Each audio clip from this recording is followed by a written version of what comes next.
Yo, what is going on, guys? My name is Zanis and welcome back to the channel. If you're new here, please subscribe and click that notification bell, all that good stuff, and let's get right into this Zanis gameplay. So first off, you can see that I'm going to be starting blue, and also I will be leveling up the second skill. Of course, you want to be maxing out the second skill as well, not only just leveling it up first, because it will give you that extra attack speed, which is so important, and the extra lifesteal, so it just helps you combat better. The first skill is really just kind of used for its utility as a CC cleanse, and also just to catch up and run to the enemies, because it gives you that nice little movement speed buff as well as a cleanse. First off, you can see that they actually trade at bot lane. In the Abyssal lane, the Talonus and the Wukong end up both dying. So 1-to-1 right now in 1 minute already. We actually have an Elsu mid, as you can see. So of course we're also starting blue because we want to end up on that dragon side. You know, when you're trying to get fed and just completely dominate a match, you usually just want to end up on the dragon side. That way you can leech off of their extra gold that they get, like, because they get more gold than the Darkslayer or any other lane for that matter after the most recent lane change. You can see that the Talonus there is kind of positioned close to the bushes so she could see whoever enters, and she sees my icon there, so I'm just going to sit down here and wait. I saw the Zephyrs in the bush earlier. Here he ults, and I can't really go into that because if I go into the Zephyrs, I'll just get hit with Talonus arrows over and over, and really there's not much for me to do while he ults my Wukong. I kind of just need to wait for my support and mid to roam down and help me out with that, so we're just going to clear the wave. We can see that the Zephyrs is also sitting in that mid bush right there, but we see the dragon using his AoE, so we can assume that the Zephyrs actually moved. So here I'm just going to go the safe route. I don't want to get the Zephyrs ulted. There we can see that that's a really nice win cuff, actually predicting the lumber dash, so they're able to get super low at mid. And we're looking at the minimap while we're taking our blue buff. Of course, we just went the safe route. And here, Zephyrs tries to go onto them and actually dies.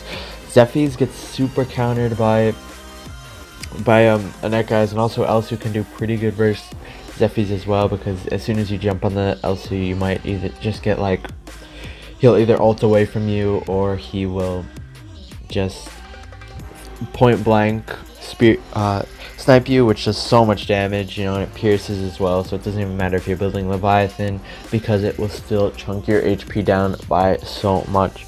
So yeah, we missed out on that kill, unfortunately, so we're still 0-0-0, but we go rotate around here. We can see that there might be stuff going on with lumber at mid, so we try to rotate, but actually we see that the Wukong did jump onto the Talonus a second ago, so we're just going to dive the tower and get that free kill while she is low. We get that extra 5% HP from our passive, as well as the 12 AD.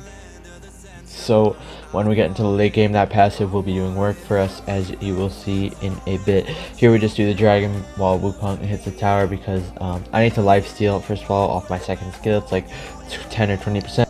Here I don't go in until the Zephyrs ults, guys. Notice how I wait for the Zephyrs to ult there. I can't do anything versus a L'Oreal Zephyrs until the L'Oreal dashes and the Zephyrs ults. After that, then I know that I can, you know, just ult onto the L'Oreal, and she has no dash ready. So, you know, as soon as after she dashes, that's when you want to be going in on her, because then she won't have it for like another few seconds. Here I can see the Elsa is pushing onto the tower, so it's a free kill for me to just go behind this Talonus, and sure enough we do, and we pick up again that 5% HP as well as 12 AD.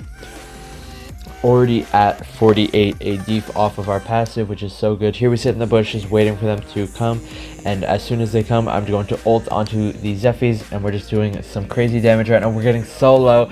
We end up killing these Zephyrs. We end up also killing the L'Oreal, which gives us 10% HP back, so we were able to stay in that fight for so long with the lifesteal. With all that, you can tell that we did die, but we traded our life for 3 people just by getting them so low and having them waste so much time just hitting me over and over, trying to kill me, even though I had so much lifesteal that they couldn't for so long.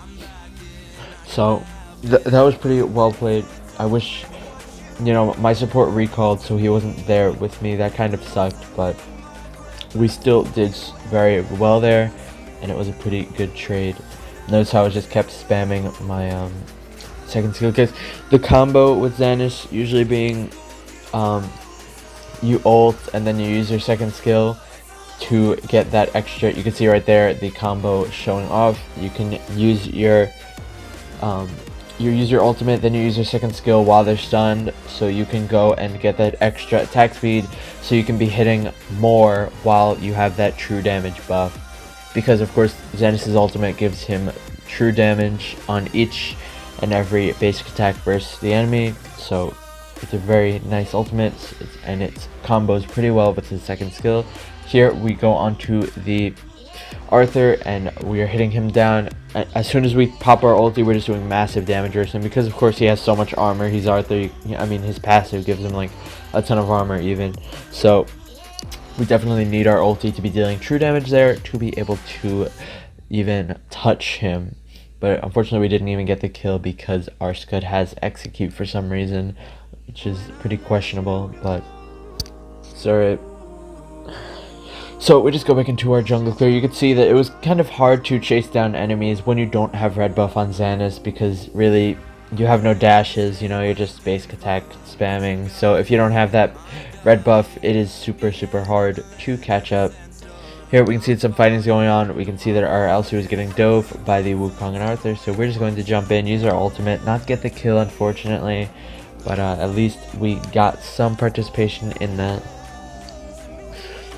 So from there we're just going to be walking around. We can see that their entire red side jungle is up, so of course we're going to be going to that, and we can see some fighting again. Wind cuff, I wasn't really going to go in, but then I see the Annette use her ulti, which makes me want to go in, so of course I do, and then I'm just spamming my ulti here. I use my second skill. Guys, I pop my second skill very last second there, but I die as soon as I use it. If I didn't die right there, I would have been able to lifesteal a lot more, maybe would have been able to survive. It was a pretty risky dive by my Annette, and I kind of felt bad for trying to just leave her, which is why I just jumped in anyways. I think it was risky. Guys, that Zephy's gonna get destroyed by my Wukong because it's solely for Zephy's, but our Wukong ends up paying the price and dies for it. So yeah, it was a pretty risky dive. Again, all these heroes with no dashes, they do have struggles with diving high ground towers because the high ground will slow them down so much. Here we can see that the scud killed the Arthur killed my scud, so I'm just going to jump onto that Arthur, get a quick, free, and easy kill there. As you can tell that just I was melting him with my basic attack, even though it's an Arthur with that passive Paragon, so much armor given off of that, we're still able to just melt his HP bar. You can see that we get the dragon there. We are able to get our Omniarms by the way, guys, I forgot to mention, in the Arcana in this build, it's not actually 10 Blitz, 10 Gorilla, it's like 5 Atrocity, 5 Blitz, 10 Gorilla, and 10 Skewer. So just add 5 Atrocity into the build in the start of the video. So yeah, there you guys, you can see that our passive is now doing so much work for us. We can see that Zephy's tries to kill us, but guys, we do so much damage. This Soul Reaver Zephy's had no chance. We're also life stealing so much from our second skill. We have 14 stacks of our passive. That's like 12 times 14, I don't even know, like 1500 extra, or not 1500, that'd be a lot of AD. It's 150 extra AD on that passive, which is just so much. You can see the Lumber just gave up at this point. He's just trolling, he's standing around, not really knowing what to do. He tries to ult the wave there, and minion actually dies. Again, here we can see that our team is diving onto the high ground. The Zephy's actually doesn't even ult us, which I'm so happy for. He could have probably killed us, but instead he just goes for I don't even know what he was aiming at, but obviously he missed and it did not work out in the end for him.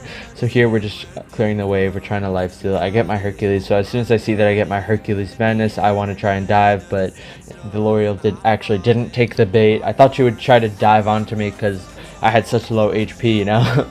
I had such low HP when diving her, but she still didn't want it, and then unfortunately the shield popped, which gave away our strategy, but we still pick up the really nice win there. God, guys, I'm so tired. My eyes are burning. Sorry if I sound tired or unenthusiastic. It's just I am very tired right now. But you can see 30% damage about.